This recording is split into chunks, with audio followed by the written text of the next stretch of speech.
wabarakatuh. Halo semuanya, kami dari kelompok 3, Angkatan 18, peserta Latsar CPNS Pemerintah Kota Bogor tahun 2022. Kali ini, kami akan mewawancarai 3 narasumber dengan 3 profesi yang berbeda. Wawancara kali ini berisi tentang wawasan kebangsaan dan upaya bela negara. Apa saja sih yang mereka ketahui tentang wawasan kebangsaan dan upaya apa saja yang bisa mereka lakukan dalam kehidupan sehari-hari? Yuk kita simak videonya.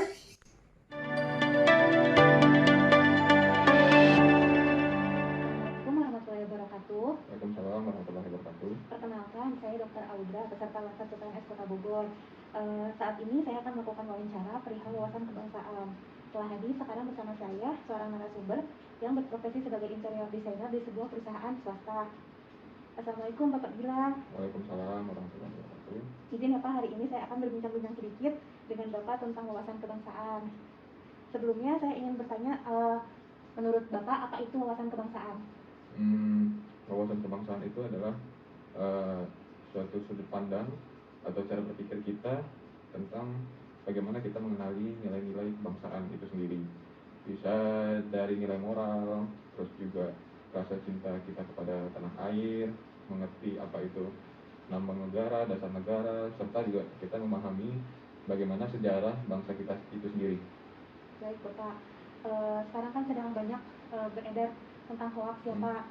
Menurut Bapak, bagaimana tanggapan Bapak tentang hoax COVID yang beredar di masyarakat ataupun di media sosial? Harusnya sih berita hoax itu kan bisa membuat kegaduhan di masyarakat. Jadi kalau menurut saya, sebelum kita menyebarkan berita-berita yang belum tentu kebenaran dan sumbernya, sebaiknya kita jangan langsung menyebarkan berita-berita yang baru kita dengar atau baru kita lihat tanpa kita mengetahui apakah berita itu benar atau tidak.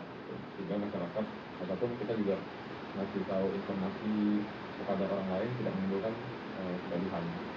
Baik Pak, menurut Bapak sendiri, apakah pelaku penyebar hoax itu perlu diberikan sanksi atau hukuman? Menurut saya sih penyebar hoax ya bisa wajar kalau mereka dikenai sanksi karena mereka itu sudah menyebarkan berita-berita yang tidak benar, sehingga memicu adanya cara berpikir atau tindakan-tindakan yang disebabkan oleh berita yang mereka sebarkan. Jadi dari berita bohong akhirnya masyarakat mendapat informasi yang tidak benar. Pertanyaan terakhir, apakah nilai-nilai bela negara yang Bapak implementasikan dalam kehidupan sehari-hari atau di pekerjaan Bapak? Kalau dari nilai-nilai bela negara mungkin terkait dengan hoax, saya sangat menyaring berita yang beredar sebelum bercerita atau menyebarkan ke teman-teman ataupun keluarga saya. Terus juga mungkin dari pakaian hari-hari ke kantor, saya memakai batik, jadi juga turut menjaga nilai kebudayaan bangsa kita. Terus juga berusaha semaksimal mungkin dan menjadi karyawan yang berprestasi. Baik Bapak, terima kasih Bapak untuk waktunya sudah diluangkan hari ini. Sekian mungkin dari saya wawancaranya. Terima kasih Pak. Wassalamualaikum warahmatullahi wabarakatuh. Waalaikumsalam.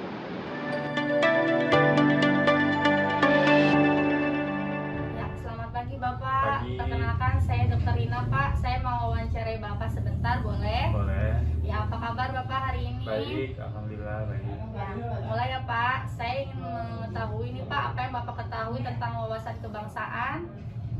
Wawasan kebangsaan menurut dapat saya yaitu pengetahuan tentang nilai-nilai yang berhubungan dengan bangsa sendiri. Ya. Sekarang kan lagi maraknya Pak ya penyebar hoax tentang COVID di media sosial. Nah, menurut Bapak bagaimana tanggapan Bapak mengenai penyebar hoax di media sosial tersebut? Oh, iya. Menurut pendapat saya mengenai hoax di media sosial itu dapat memperkeruh suasana dan dampaknya sangat buruk sekali buat masyarakat kita. Jadi sebaiknya masyarakat kita lebih selektif lagi memilih informasi mana yang benar atau yang hoax. Ya, saya juga setuju ya Pak ya. Kalau mengenai tuntutan untuk si penyebar hoax nih, apakah Bapak setuju? Saya setuju. Baiknya penyebaran hoax dituntut sesuai peraturan sosial atau semacamnya agar dapat memberikan efek jerah buat penyebar hoax. Menurut Bapak, profesi Bapak sebagai dokter, apa nih Pak nih upaya bela negara Bapak nih? Upaya bela negara bagi saya ya sebagai dokter.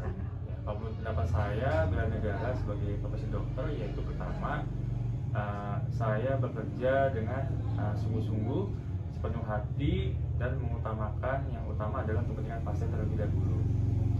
Nah, selain itu, bela negara menurut saya yaitu saya harus mengupdate ilmu saya dengan belajar sepanjang hayat atau long life learner, dengan mengikuti workshop, seminar, kuliah online, baca buku dan lain-lain agar keilmuan saya lebih update dan atau sehingga dapat bermanfaat buat masyarakat. Oke Bapak, makasih ya Pak ya, maaf mengganggu waktunya. Ya, sama-sama. Semoga Bapak sehat selalu ya Pak ya. Amin, Terima kasih terima Pak. kasih. Selamat pagi Bu Yeti. Selamat pagi. Perkenalkan Ibu, nama saya Suciati Rahmadian. Saya peserta Lasar CPNS tahun 2022. Saya ingin bertanya sedikit ya Bu. Menurut Ibu, wawasan kebangsaan itu seperti apa ya Bu? Wawasan itu adalah pengetahuan.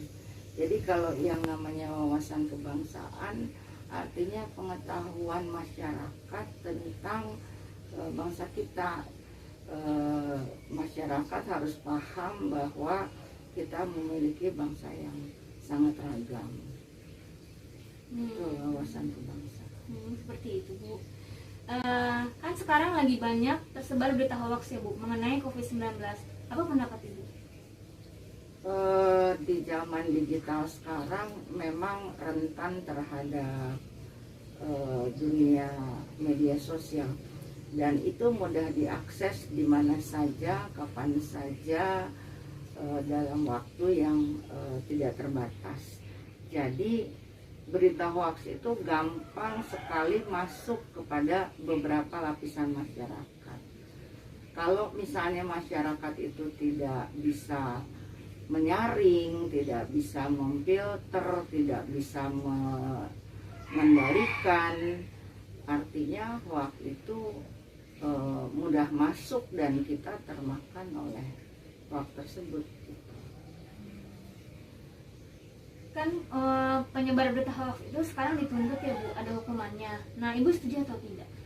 Sangat setuju. Kalau memang sengaja dia menyebarkan hoax, ya memang harus dihukum setimpal dengan perbuatannya agar menimbulkan efek jerah terhadap masyarakat yang lain.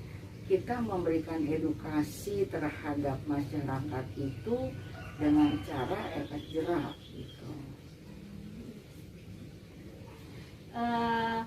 Apa kan Ibu sebagai guru ya Bu, guru di SMP.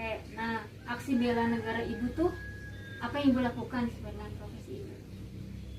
Karena saya mengajarkan tidak hanya 1-2 angkatan rombongan belajar, artinya ada kelas 7 kalau SMP ya, 8, 9, tentu saja daya serap mereka pun tidak sama. Jadi kita memberikan edukasi dengan cara literasi. Jadi literasinya pun kita berikan dengan cara beragam agar mereka bisa menyerap bela negara, kemudian menyerap berita hoax yang tadi. Nah itu juga kita harus bijak memberikan atau memilah sesuai dari tingkat kemampuan dan daya serap mereka. Terima kasih banyak ya Bu sharing ilmunya.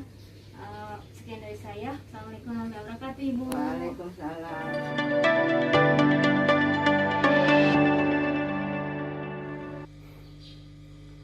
Berdasarkan hasil wawancara kelompok kami dengan beberapa narasumber, kami dapat mengambil beberapa kesimpulan.